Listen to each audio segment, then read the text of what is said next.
I bet a lot of you guys probably noticed there was no podcast last week, and the reason for that is because I was at a meetup on Sunday night when it happened.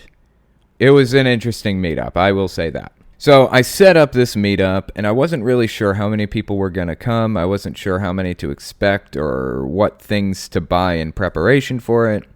So what I ended up doing was I sold tickets so that I could pay for the food and all of the other stuff. And I think I ended up selling a total of like 34 tickets or something like that. I rented a shelter at a park. So the plan was to meet up with these people and hang out for a few hours. It was only 3 hours. And we were going to grill some hot dogs and hamburgers and whatnots. And just hang out and talk and everything. And that's what we ended up doing. It was really awesome. So it was in Nebraska because that's where my girlfriend lived. She lives here now, officially. She moved here just this week. But we held the meetup in Nebraska, and it was a lot of fun. She helped me plan everything. So on the day of the meetup, I think it was scheduled 5 o'clock to 8 o'clock. So we show up. I think at like 3:30 or 4, and we start setting things up, getting the grill going and things like that. And people start showing up, and I got to meet I believe one of the board members of Lincoln Atheists. That's where it was. It was Lincoln, Nebraska. So I meet one of the board members of Lincoln Atheists, and she was just awesome. She was super helpful with everything. I also was sitting there when an ex-Jehovah's Witness walked up. So I'm introducing myself to these people and talking to them and hearing their stories and all this other stuff. Anyway, it was super interesting to hear these people's stories. The meetup, I think, like I said, I think there were a total of actually about 40 people there by the end of it. But I got to hear everyone's stories. I got to hear from a couple of ex-Mormons, multiple ex-Mormons, actually, lots of them. Multiple ex-Jehovah's Witnesses, multiple ex-Catholics. Interestingly enough, I was surprised to find a bunch of ex-Catholics there. And I got to hear about how they grew up and what it was like. And in fact, one of the ex-Mormons had some really interesting things to say. Some of them were actively going to BYU. Like currently going to BYU, and didn't believe it anymore.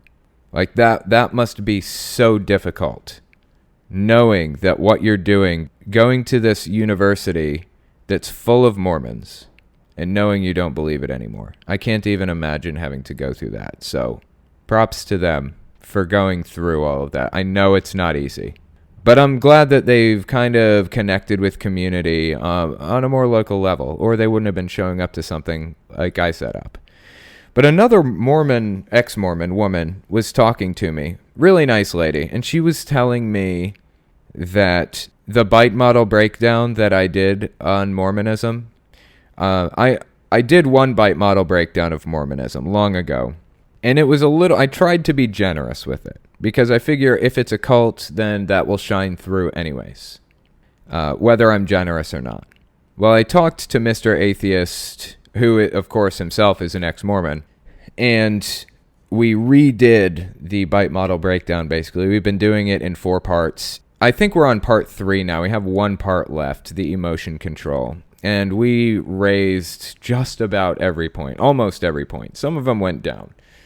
But this woman I was talking to, this ex-Mormon, made a really good point to me. She said that every point on the bite model should go up 1 extra score for women, because women are treated a little bit differently in the Mormon church than men are, basically. It was something that really made me think. It made me really think about Mormonism and their control of gender roles and things like that. So I think I'm going to talk to Mr. Atheist about it. I think I'm supposed to call him tonight or something like that about some other thing. So maybe I'll mention that to him when we talk. But anyway, it's just interesting. It's just something interesting to think about. I heard a lot of interesting stuff about other people's religions and things like that. Like there were like I said, many people that were ex-Catholic, and I was honestly surprised to find that there were so many ex-Catholics there, and they were really pressuring me into talking about Catholicism. They really want me to cover Catholicism. I covered it forever ago, and I feel like my views on it have changed since then, because it's like a 2.5-year-old video or something. It was like super old. So I just took the video down because I wasn't really sure that I agreed with it anymore. I haven't watched it through in forever. So I'm gonna give it a watch again, and I'm going to refine my views and talk about Catholicism again. It's an extremely controversial subject, but my position on it is kind of damn the controversy. If it needs to be said, then it needs to be said, pretty much. Another ex-Catholic I talked to was the president of the SSA in Lincoln, Nebraska. He was really, really cool. Really cool kid. And he's also an ex-Catholic. And we talked about the Fibonacci sequence because I picked that as the scale for grading cults on the bite model, basically. And he wanted to know why I picked that and things. And I explained to him that the reason that I picked the Fibonacci sequence was because the Fibonacci sequence is... I don't know how many people in my audience are ex-software engineers or even current software engineers. I'm an ex-software engineer. I did this for like 6 years. I was in the field for 6 years.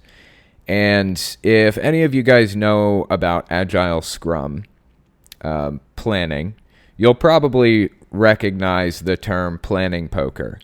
That's basically this thing where in software they say the two hardest things to do are naming and estimating. You got to name things and estimate times. Those are the two hardest parts of software engineering. So planning poker it uses the Fibonacci sequence to kind of estimate rough times for how long this stuff should take. They'll break it down into really, really tiny tasks that a single programmer can do by himself. And it should only take him between, say, an hour or two and a full week. If it's longer than a week, if it's like a 2-week project for a single programmer, then you want to break it down more. You want to break it down further into more subtasks. And they estimate the amount of time that it should take to do this job by playing a game called Planning Poker, and you can buy cards for it and everything on Amazon. It's basically the Fibonacci sequence. You have 1, 2, 3, 5, 8, 13, and 21, and some of them go up to 34.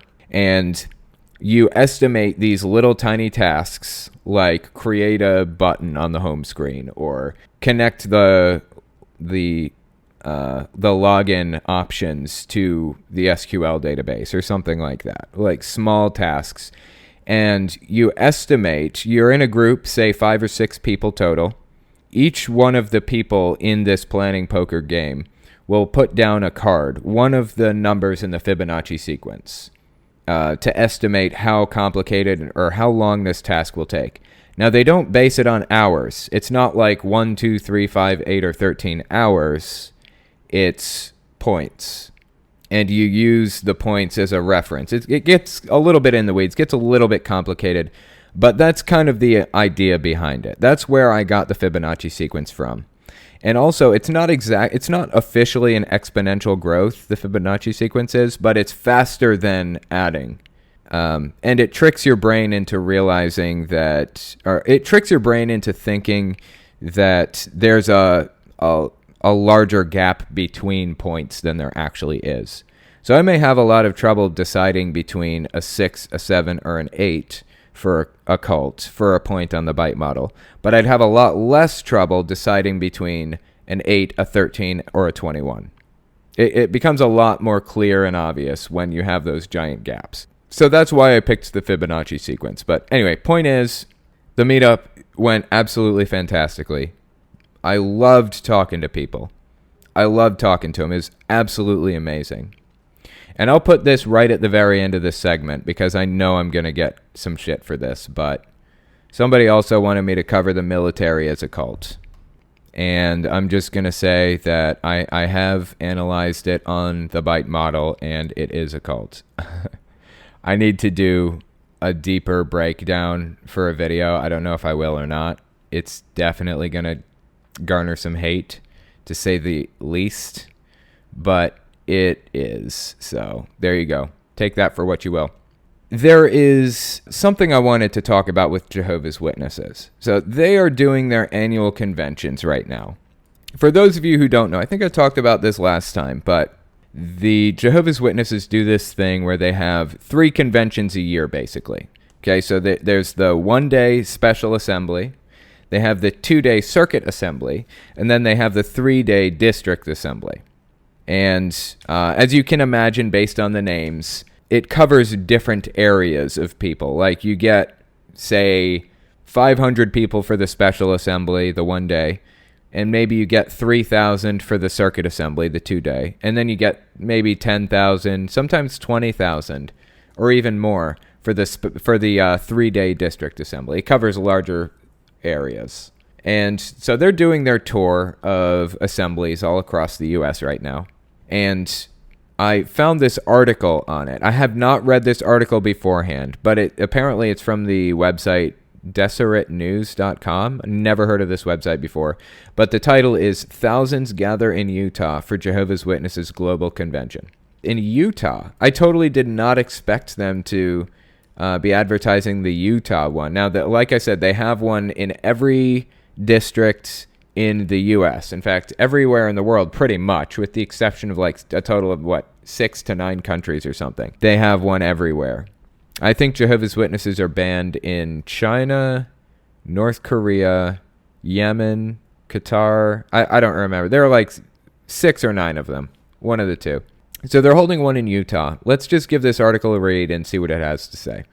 More than 4,000 Jehovah's Witnesses gathered in Ogden this weekend during the Faith's Global Convention. For Alyssa Landeros, who was baptized on Saturday during the convention, the yearly gathering helps us not only spiritually grow, it helps encourage us to, if we're having problems at work or school or with family, it helps us through that. And it's something that we look forward to all year. So right off the bat, this seems like it has a positive slant for Jehovah's Witnesses, which is a little bit concerning to me because Jehovah's Witnesses, while they're genuinely good people, most of them, the majority, are genuinely deep down good people, really. They are so disgustingly misguided. It's horrific. They get people killed with their misguided ideas. I don't know how I feel about the governing body members, if I think that they're deep down really good people or not. I think I'm a little bit more cynical about that. But anyway, point is that this article has a positive slant for Jehovah's Witnesses when it should not. So let's continue reading, see what it says. The event, which has taken place at the D Events Center for about 30 years, was estimated to bring about $2.5 million in revenue to the city as Jehovah's Witnesses from around the state and neighboring states converged on Ogden, according to event organizers. The convention featured several symposium related to the topic Love Never Fails, focused on studying Jesus Christ's love for others and how those in the faith can follow his example in their service. I love how they're framing this. This is so Jehovah's Witness positive, it's eerie. I noticed they don't mention shunning at all, how in this bit they're talking about love never fails. They fail to mention how many people lose family members permanently just because they don't believe it anymore. Not because they killed somebody, not because they got drunk and drove their car, not because they did some horrific crime of some sort, but because they don't believe it anymore. They don't mention that in this article. That is very telling. Anyways, this says the convention featured several symposium related to the topic Love Never Fails. I noticed that they put symposium as a singular word. Several symposium related to the topic, as opposed to symposiums. Says, Landeros says she was raised as a Jehovah's Witness, left, and then later returned as an adult. After preparing for baptism for a few years, she and her husband were baptized along with 35 others. Getting ready for the day was difficult. It could be difficult, but it was also really easy with all of our brotherhood. That helps us as well. Once we decided, it was a lot easier, Landeros of Layton said. Hopefully, a lot of good things come out of it. Oh, this article is interesting. It says, it was really easy with all of our brotherhood that helps us as well. It seems like it's translated from a different language. That's what it's reading like. Like the grammar is just a little bit off. The tenses are off. Like it's using singular words when it should be using plural, things like that. Some people may not know this about Jehovah's Witnesses. When I was younger, I was trying to get baptized. So here's the process I went through. I started studying with an elder. Basically going through this book. I think the book was called Organized to Do Jehovah's Will. And it's not terribly thick, but it's basically your baptism preparation book. So it talks about Jehovah's Witnesses' beliefs on things, makes sure you understand what they believe, why they believe it, all that stuff. And I think it probably took me 6 months to a year of studying to finally become a Jehovah's Witness, to finally get baptized, or to schedule my baptism. And at the end of the book, after I finished studying it, after like a year or something, they had questions at the back. Now, I feel like when I got baptized, I think I was like 14, maybe 15, somewhere in there. I feel like it was referred to as the 100 questions. In retrospect, maybe not, because I'm on jwfacts.com, which, by the way, subtle plug, really good website. Absolutely phenomenal website. jwfacts.com has a whole thing about the 80 questions, not the 100 questions, the 80 questions that you have to answer. And I could have sworn it was 100, but anyways, you have to answer these questions before they will baptize you. So I figured I'd just kind of list some of the questions off. It's pretty straightforward stuff. The first one is, who is the true God? Then we've got, what kind of God is Jehovah? What does it mean to know God? What does the Bible mean when it says that Jehovah requires our exclusive devotion? Now, you have to answer all of these questions exactly as the book describes. They're looking for a very specific answer, but they don't want you to quote it. They want to make sure that you understand, that you absorbed the message yourself, and that you're not just spitting it back. They want to make sure that you internalized the beliefs and the ideas, and you can put it in your own words. So they list all of these 80 questions in the back, and you have to be able to spit the answers back in your own words.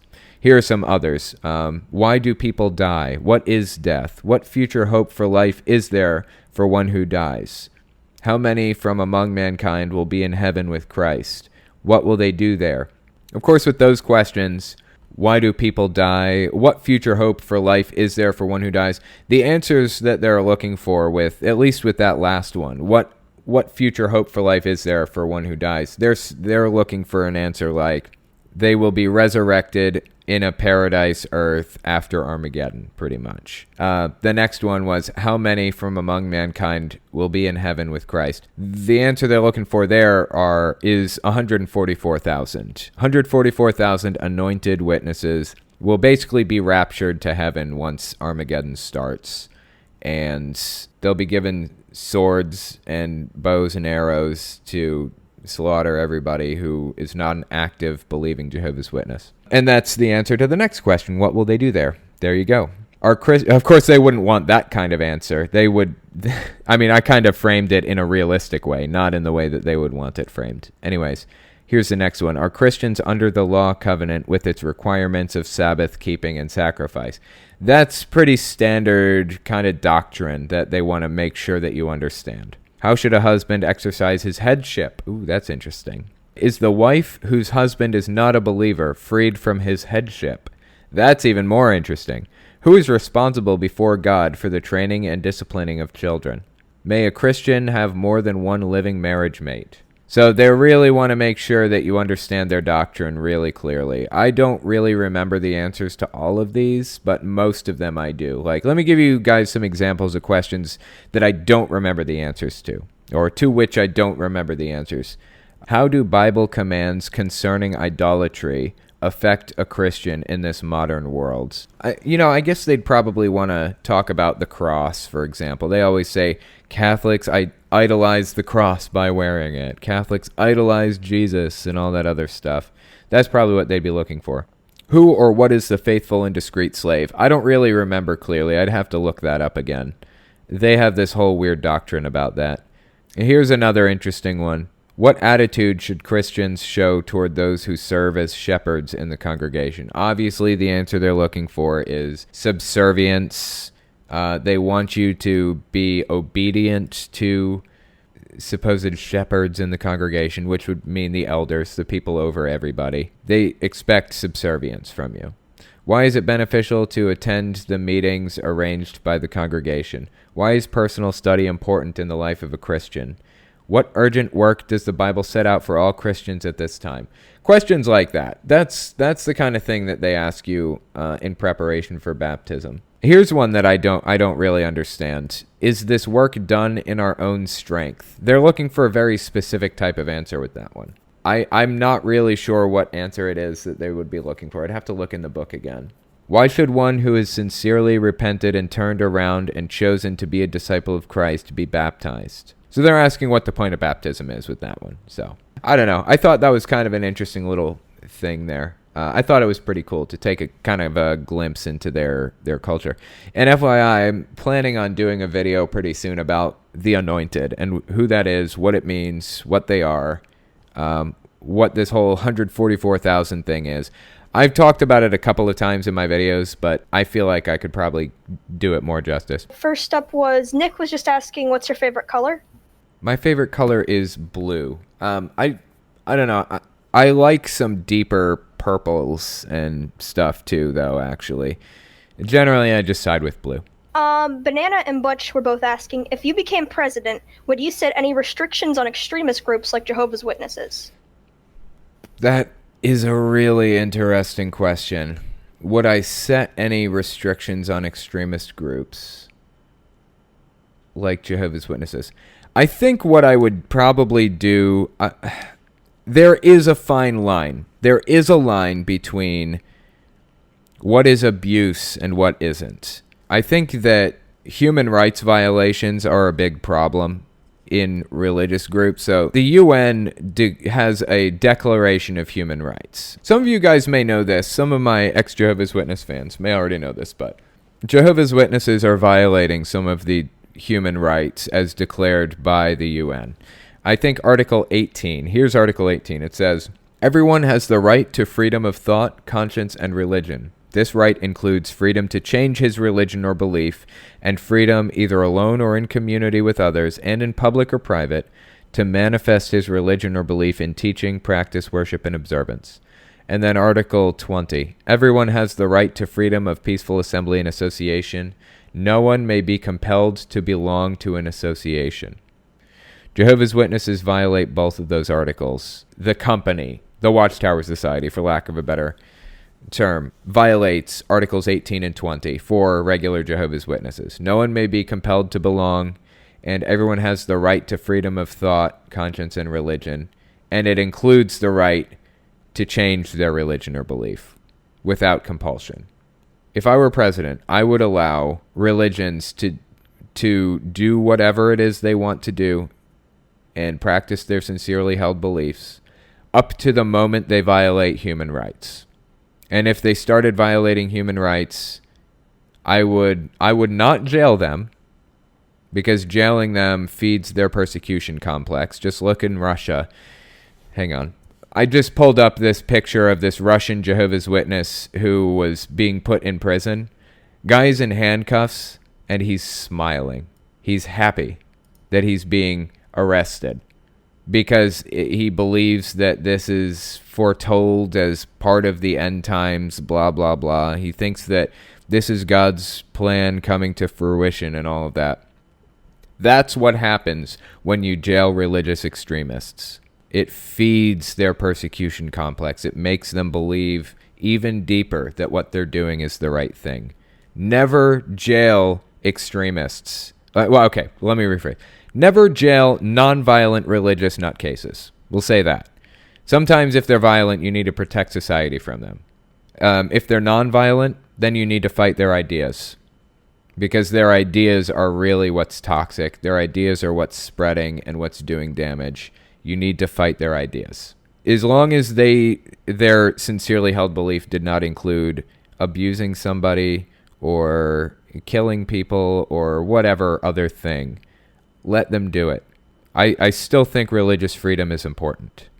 Though I think religion is ridiculous, I still think religious freedom is important. So anyway, there's my answer. Before we move on to other questions, I just want to mention Omega Riley sent a super chat. He says, just so everyone reading this is aware, we are trying to coin the nickname T-Dog for Telltale. That's T-DAWG for Telltale, so please use it. Don't forget to like the podcast. It's a good point, Omega Riley. Like the podcast. Thanks. And yeah, honestly, I liked Iced Tea. Iced Tea is good. Or T-Dog with DOGG. That one's pretty good. Cognac was asking, what is your favorite video game franchise? Oh, that's a hard one. A lot of you guys probably are aware that I love retro games. I love Nintendo, Super Nintendo, PlayStation. Oh man, they're so good. I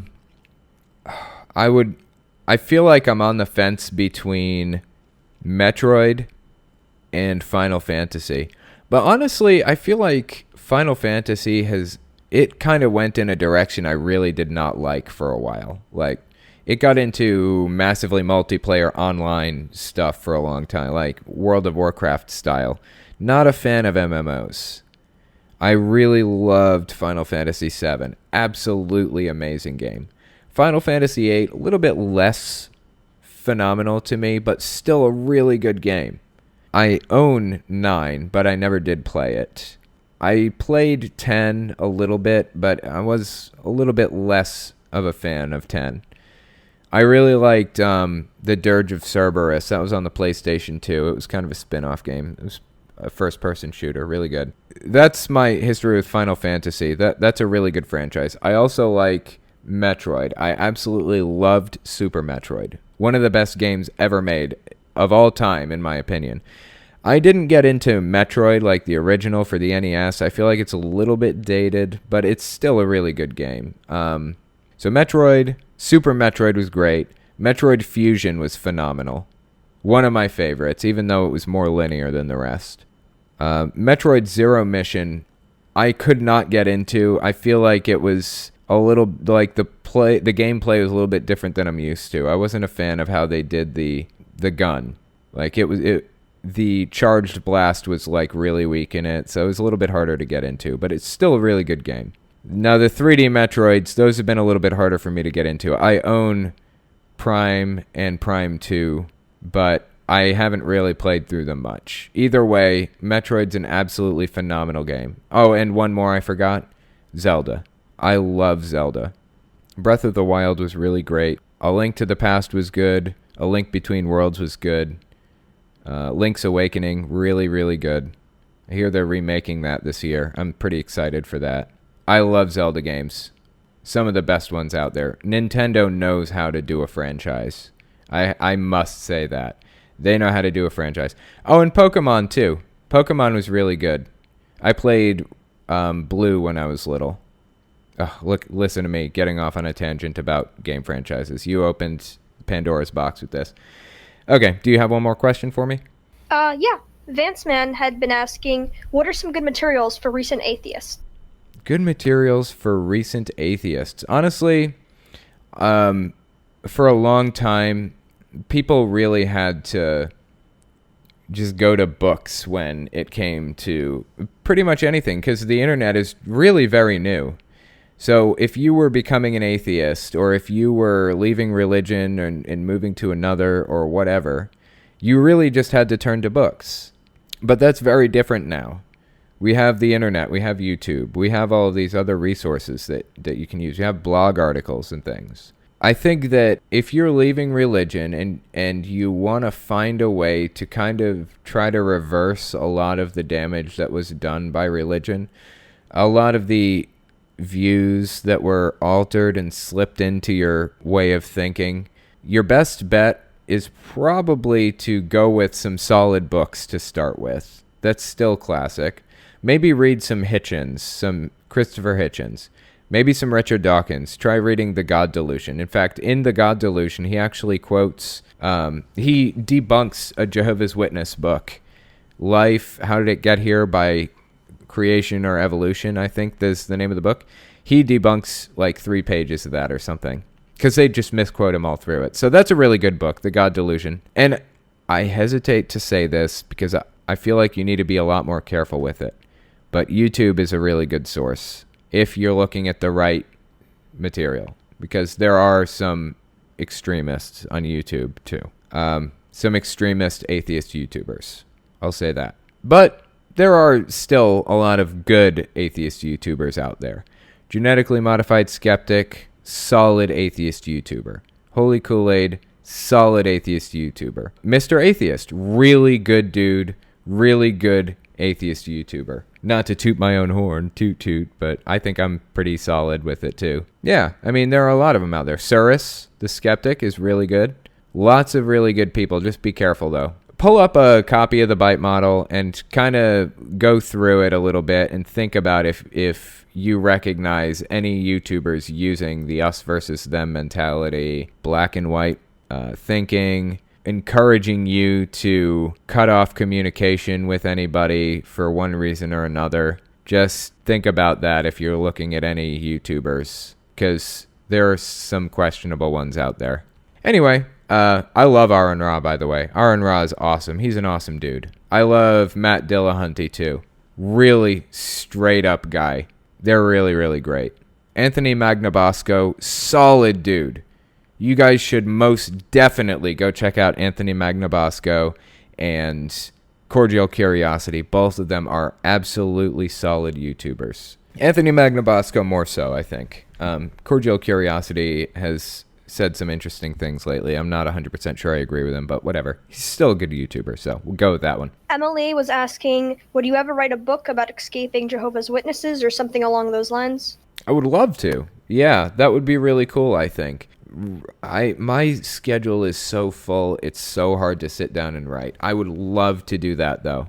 It just takes a lot of work, a lot of time, and as I am a writer, I write basically every time I do a video, I'm writing 4,000 page essays. 4,000 word essays. It adds up to between 6 and 9 pages generally.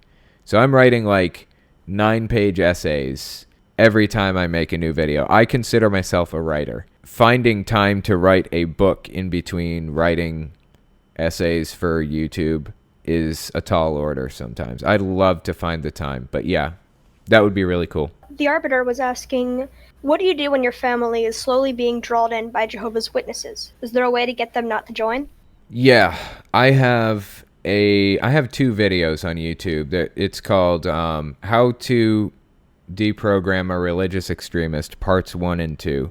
And it just kind of details a method of deprogramming people. It's kind of a modified Socratic questioning, a Socratic reasoning. If you watch Anthony Magnabosco, I mentioned him earlier. If you watch Anthony Magnabosco, he kind of goes through a deprogramming style technique. It's called street epistemology, and it's definitely worth the watch. If you want to figure out how to kind of try to deprogram people to some extent, a little bit, it's really hard to do, takes a really long time, no guarantees it's going to work at all, but give it a shot. See if you can talk to somebody and see if you can kind of talk them down from the cliff. Sometimes it works, sometimes it doesn't. I discovered this website, ministrytochildren.com. And I found out about this thing called Vacation Bible School Pledges, Bible, American, and Christian flag. So I wanted to just cite to you guys the Bible Pledge of Allegiance, the American Pledge of Allegiance, and the Christian Pledge of Allegiance. Apparently, earlier today I was going through some really awful, cringy YouTube videos, and I discovered something called Bible Man. I had never heard of Bible Man before. And also Carman. I heard about Carman from an ex-coworker of mine, Joris. Really good dude. He showed me Carman video. It's called, if you guys want to look this up, it's on YouTube. The video, it's basically a music video. It's by Carman, and it's called Satan Bite the Dust, I think. It's so terrible. I would show it, but I don't want any copyright strikes. Just go check it out. Just I'll put a link to it in the description or something. You guys just go give it a listen. Anyway, I was watching those earlier, and I started looking into it a little bit more, and I discovered the Bible Pledge of Allegiance. So let's give these 3 different pledges of allegiance a read. We've got the American Pledge of Allegiance. Most of you guys probably know this one. I grew up hearing it, but I was not allowed to say it as a Jehovah's Witness. Of course, Jehovah's Witnesses don't say the pledge in school. Sometimes they stand for it while others say it. Sometimes they just sit and don't say it at all. Here it is. I pledge allegiance to the flag of the United States of America and to the republic for which it stands, one nation, under God, indivisible, with liberty and justice for all. So that's pretty standard. Most people know that one.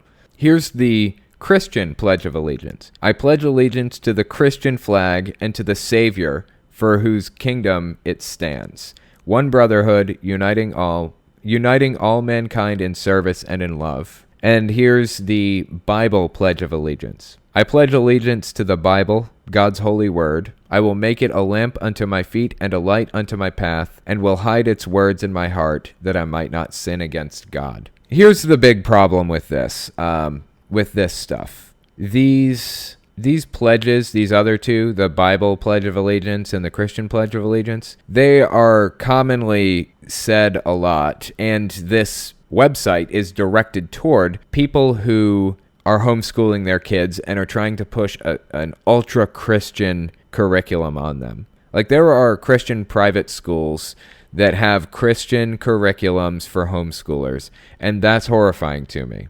They're not getting a real education. That's wrong. That is straight up wrong. Bringing your kid out of public school and indoctrinating them into an extreme way of belief is wrong.